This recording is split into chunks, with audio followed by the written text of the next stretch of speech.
Is magic internet money going to zero? Let's get straight to it. Hello and welcome back to the channel. My name is Wajahat, and recently there has been so much FUD about magic internet money. In fact, it actually lost its peg momentarily. It went from $1 down to 0.98. And there has been so many questions about what the hell is going on. Some people think that MIM is going to zero. Today I'm going to just show you a bit of data to try and understand where MIM's backing comes from and just a little bit of information. So let's just jump straight into it. Magic Internet Money, for those of you who don't know, is an over-collateralized stablecoin, and it's being used everywhere within DeFi at the moment. Abracadabra, one of the DeFi applications that was created by Daniel Sester, has performed fantastically. So many people use it, but recently with the issues related to Memo and Time Wonderland, I won't go into that in this video, but some of you will be aware of that.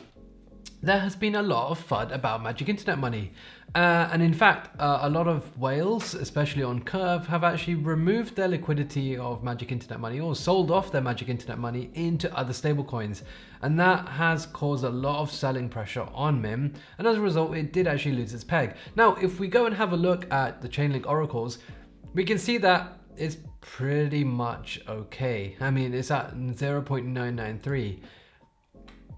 I think that's fine. I mean, has it lost its peg? Well, it's not exactly at $1, but you know, I think it's pretty much close enough.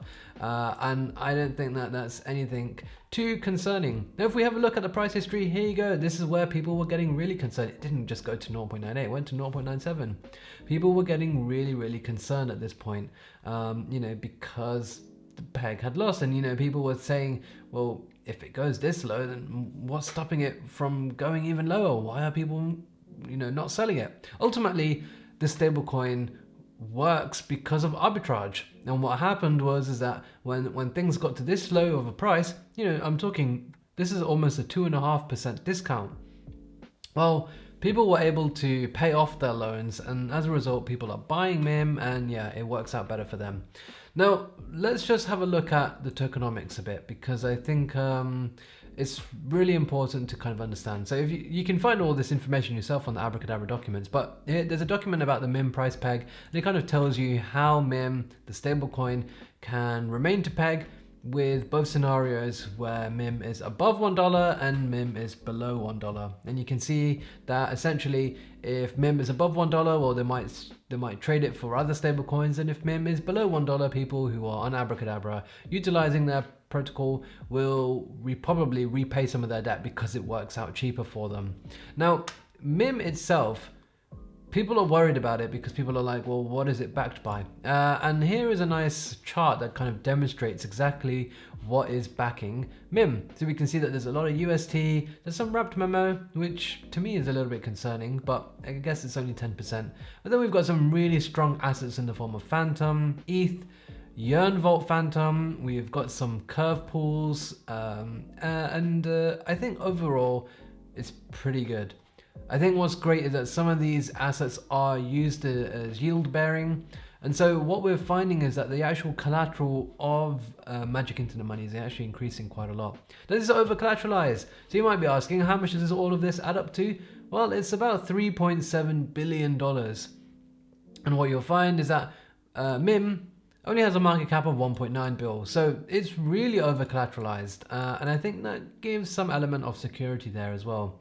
I think people are generally a bit worried considering what's happened in the news recently. If you're not aware, just go on crypto Twitter, you'll find it everywhere these days. But I think generally people don't need to panic.